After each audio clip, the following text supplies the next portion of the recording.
Je vais vous lire un travail de synthèse autour du concept d'état d'exception. Et puis je vous laisserai la parole. Donc, on regroupe sous la formule d'état d'exception des dispositions juridiques, des lois et des pouvoirs qui ont en commun de suspendre le droit.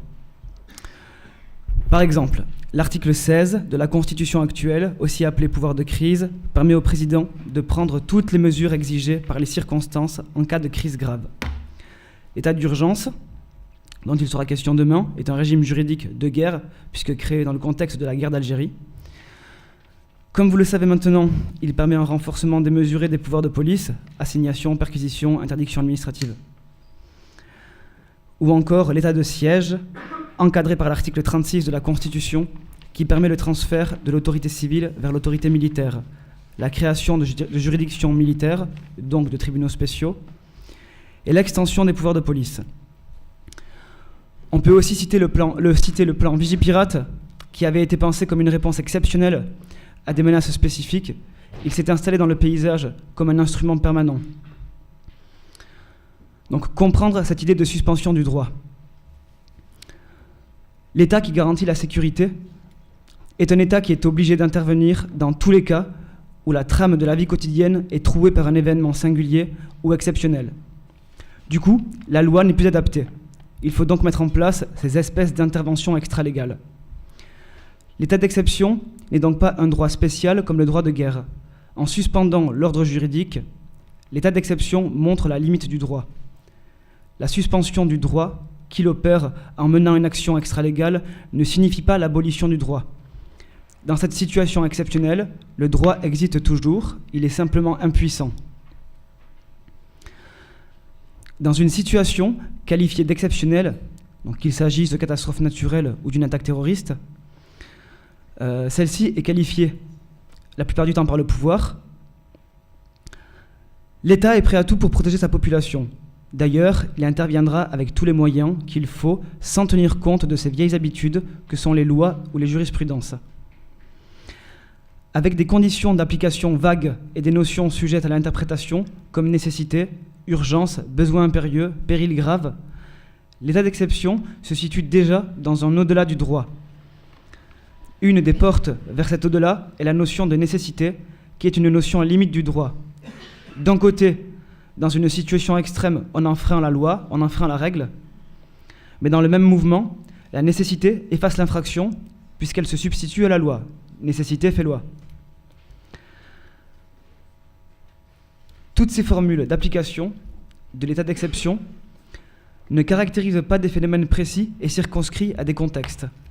Elles sont plutôt là pour signifier que l'on vient de quitter le registre rigide de la loi et que l'on est entré dans une zone d'indétermination entre le droit et le non-droit. On définit également l'état d'exception comme paradoxe de la démocratie, suspendre des libertés pour permettre de les préserver.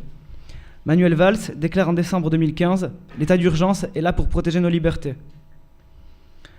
Ce paradoxe exprime l'idée d'un droit qui contienne pour certaines situations sa propre négation, ou son contraire, et qui continuerait de fonctionner parfaitement. Un droit sans dessus-dessous, qui perdrait tout fondement, tout principe premier.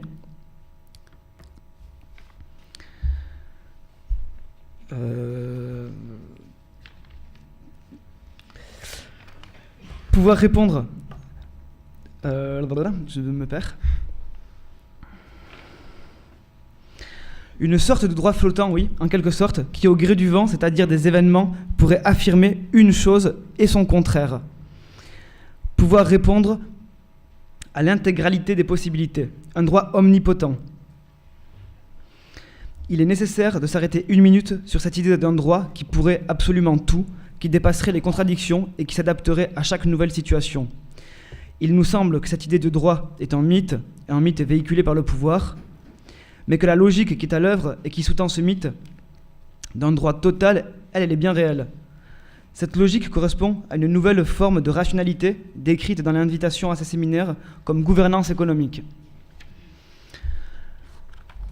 L'un des caractères essentiels de l'état d'exception est l'abolition provisoire de la distinction des trois pouvoirs. Généralement, le pouvoir exécutif, le gouvernement, le chef de l'État, annonce une série de décrets ayant force de loi. Il peut ainsi mettre le Parlement sur la touche. Il peut également mettre en place des procédures de contournement du droit, des procédures classiques, et donc mettre sur la touche également le juge judiciaire. Toutefois, il ne faut pas conclure trop rapidement un retour à la violence souveraine. Le retour à l'état originel du pouvoir, c'est-à-dire où la distinction entre les pouvoirs ne s'est pas encore produite. L'état d'exception n'est jamais un plein de pouvoir. Il est plutôt toujours un vide de droit. Cette distinction est essentielle car elle doit nous permettre de bien penser la situation actuelle. C'est lorsque l'on est incapable d'analyser une chose qu'on cherche à ressusciter le spectre d'un retour. L'état d'exception n'est pas un aller simple vers Hitler. Mettre en place un état d'exception, c'est avant tout caractériser une situation qui doit remplir un certain nombre de critères. L'apprécier n'est pas facile. C'est pour cela que les critères en question sont toujours vagues, comme on l'a dit plus haut. Il faut laisser la place à l'interprétation.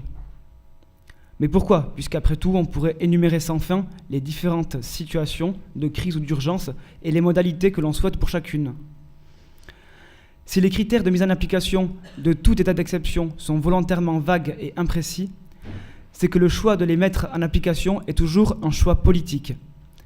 L'état d'urgence décrété en 2005 par Jacques Chirac a servi principalement à prononcer des couvre-feux dans les agglomérations touchées par les émeutes, alors que les maires possèdent déjà ce pouvoir. Il faut comprendre cet exemple comme l'illustration d'un choix politique. Le président, en ayant recours à l'état d'urgence, déverse dans la société une certaine image de la situation nationale. Les banlieues acquièrent une réputation de zone de non-droit, les grands-mères des campagnes sursautent à la vue d'une casquette ou d'un teint trop basané, et les politiques instrumentalisent la détresse sociale en mettant en scène la haine de la France. Bref, la vision qui a sous-tendu la politique de Nicolas Sarkozy durant son règne. Caractériser l'exception revient à définir une situation normale, puis à l'aide de critères, établir les phénomènes faisant exception. On comprend bien avec l'exemple mentionné en quoi l'enjeu est de taille. Les juristes n'y voient en général aucune difficulté. Penser une situation normale, en droit, se fait pourtant avec un grand angle mort. C'est fixer, à un moment précis, une idée de la société et des institutions, des rapports de force et de leurs acteurs. Définir une situation normale, c'est faire des généralités. Or, nous savons bien que le général, ce n'est jamais personne, et que le mineur, c'est tout le monde. La société est comme le brouillard, elle existe de loin, puis plus on se rapproche, et plus elle est évanescente, au point de comprendre qu'il n'y a plus ni intérieur ni extérieur. Son état gazeux n'en fait pas une réalité tangible, solide. Comment donc penser ce qu'est une situation générale, normale ? Comment définir un moment de bon fonctionnement quand l'époque que nous vivons est un enchaînement de crises et de catastrophes ? Je vais vous lire un extrait de À nos amis du Comité Invisible, paru aux éditions La Fabrique en 2014, qui explique la centralité de la crise dans la compréhension de notre société. Avec sa connotation médicale, la crise a été durant toute la modernité cette chose naturelle qui survenait de manière inopinée ou cyclique en posant l'échéance d'une décision qui mettait un terme à l'insécurité générale de la situation critique. La fin en était heureuse ou malheureuse, selon la justesse de la médication appliquée. Le moment critique était aussi le moment de la critique, le bref intervalle où était ouvert le débat au sujet des symptômes et de la médication. Il n'en est plus rien à présent. Le remède n'est plus là pour mettre fin à la crise. La crise est au contraire ouverte en vue d'introduire le remède. On parle dorénavant de crise à propos de ce que l'on entend restructurer, tout comme on désigne comme terroristes ceux que l'on s'apprête à frapper. La crise des banlieues, en France, en 2005, aurait ainsi annoncé la plus grande offensive urbanistique des 30 dernières années contre les dites banlieues, orchestrée directement par le ministère de l'Intérieur.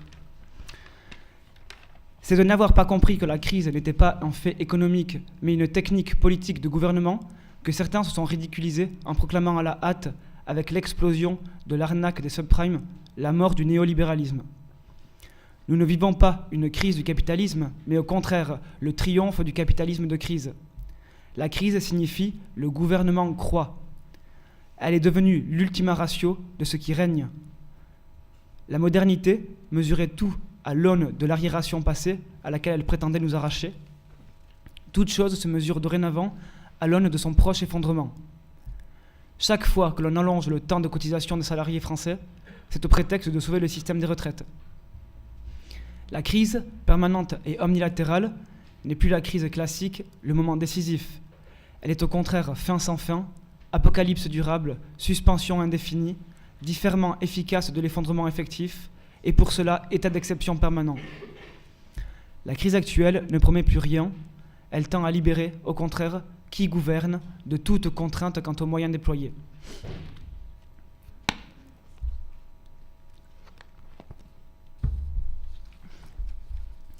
Les mesures exceptionnelles sont donc le produit de crises politiques, et ces crises politiques sont devenues permanentes.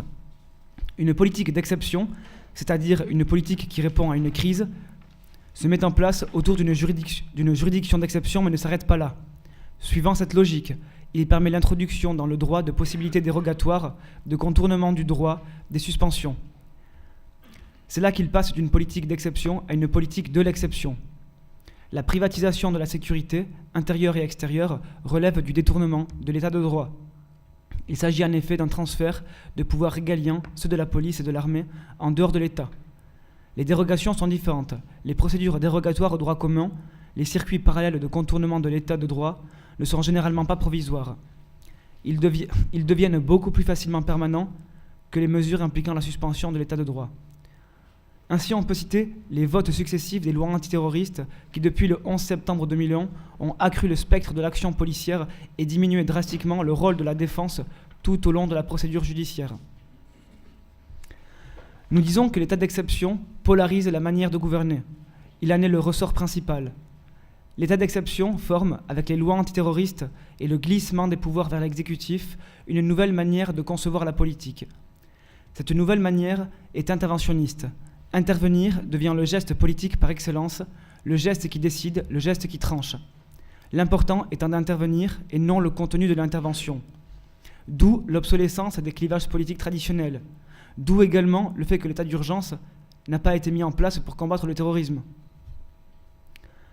Reste que nous avons sans doute un peu trop tendance à associer de façon définitive l'état d'exception avec la politique de lutte contre le terrorisme. Parmi les éléments qui rendent difficile une définition de l'état d'exception figure certainement l'étroite relation qu'il entretient avec la guerre civile, l'insurrection et la résistance. Ils ont en commun de se situer dans cette zone d'indistinction entre le droit et le non-droit. Ils partagent une même matrice commune, ils ont lieu de manière épidermique, ils sont une réponse immédiate à un conflit extrême. Toutefois, les points communs s'arrêtent ici.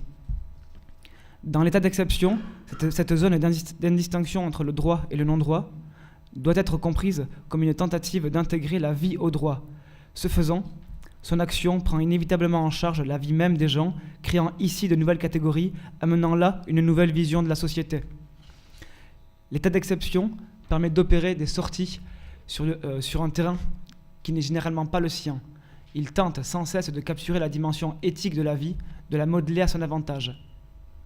C'est pour cela que tout état d'exception, dans la lecture du monde qu'il impose, construit des clivages, des séparations, des exclusions. Il s'agit pour lui de façonner la vie. Il est le geste qui, d'un côté, construit une nouvelle norme suivant son besoin, et de l'autre, celui qui respecte les normes et les fait appliquer. Il homogénéise et il sépare. Dans un processus insurrectionnel ou une guerre civile, en revanche, on a affaire à un mouvement contraire à l'état d'exception. La zone d'indistinction dans laquelle ils évoluent permet une libération, une profanation des catégories qui forment la société. La guerre civile doit être entendue ici, non pas comme une guerre intérieure, mais comme une rupture avec la fiction sociale entretenue par le droit. Mettre fin à la fiction que le droit peut tout est une des tâches des révolutionnaires. Je conclurai l'intervention par une citation de Giorgio Agamben tirée de son ouvrage État d'exception. Un jour, l'humanité jouera avec le droit comme les enfants jouent avec les objets hors d'usage, non pour les rendre à leur usage canonique, mais pour les en libérer définitivement. Ce qui vient après le droit, ce n'est pas une valeur d'usage plus propre et originelle qui précéderait le droit, mais un nouvel usage qui naît seulement après lui. L'usage qui a été contaminé par le droit doit lui aussi être libéré de sa propre valeur. Cette libération est la tâche de l'étude ou du jeu. Et ce jeu studieux est le passage qui permet d'accéder à cette justice qu'un fragment posthume de Benjamin définit comme un état du monde où celui-ci apparaît comme un bien absolument inappropriable et qu'on ne saurait soumettre à l'ordre juridique. Donc je vais maintenant laisser la parole à Marie Goupy. Marie Goupy, merci d'être avec nous. Vous êtes l'auteur de État d'exception ou l'impuissance autoritaire de l'État à l'époque du libéralisme, publié aux éditions du CNRS en 2016.